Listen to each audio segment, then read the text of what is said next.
Hey guys, welcome back. Thanks for joining me. So today I'd like to kind of show you the results of, these are just spider plants. They're, really common, very easy plant. And like I showed you before in my previous video, if you want, you just plant, the mother plant will put out these big, little offshoots. You can plant these, okay? So what's the best way to propagate them? In my experience, I'm going to say water, okay? So here's the reason why. So these are cuttings were taken from the same plant, except for this one variegated plant here. They're all taken at the same time, I should say. But just look at these roots, guys. And there are actual nice roots. It's actually kind of tangled up in there. If I can get focus, there you go. See those nice thick roots right there? Now those are going to transplant amazingly and just do just fine. However, right here in this little container, I had this thing just absolutely full of more of the babies. But look, a lot of these leaves just kind of dampened off. What you call it, like right here, where the leaf just gets brown. A little too much water in this, and they did not like it.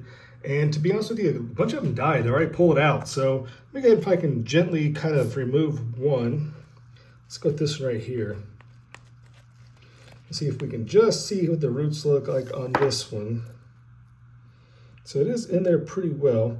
So there you go. It has a nice developed taproot on that, so it's ready for transplanting into its own container.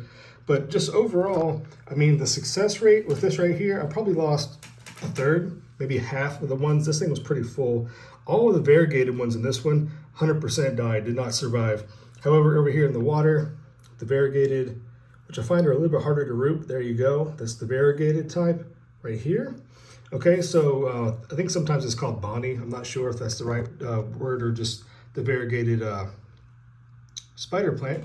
Anyways, yeah, just a really quick video, kind of show you what is going on, but I'm going to go ahead and transplant these out into their own individual pots and see how they kind of do along the way. But just a little quick informational there for you guys. So if you're going to propagate your own spider plants, I recommend doing it in the water first. You have a much higher success rate. And these plants, I mean, they're very healthy, very vibrant.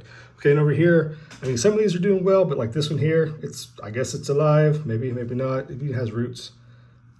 I mean, no, it doesn't really have roots at all. Just barely. So, I mean, your success rate is going to be much greater with the water propagation in my experience. So moving on from that, I will show you one thing as well. If you've never propagated Tradescantia, and I have a full-length video on the Tradescantia, or this is actually the Pink Panther variety. Now check it out. Now these are just propagations. I took them off the mother plant and I just put them in some soil here. Now this is going to be a hanging basket. You can kind of see the holes right there. It has some chains and a hook downstairs. Anyways, this plant propagates just as easily, however, not in water, which anyways, I haven't tried in water, but you don't really need to. So if you want to propagate tons and tons of these plants, they're almost like a semi-succulent vine. So they don't do well, being overly watered. So I'll let this thing dry completely out. But I've only done this for about a couple days, and you can already tell there's new growth coming up from the tips of these cuttings right here. So sometimes propagating in the soil actually is the better option. Not everything does better propagating directly in water. Now that being said, I'll show you some other things here. Now this, if I can get some of this stuff out of the way. Now this is actually the Black Pagoda, the lipstick plant. It is barely putting on a little root there after a little while, which everything I've seen said water propagation is its best option. I mean, here's a better one actually.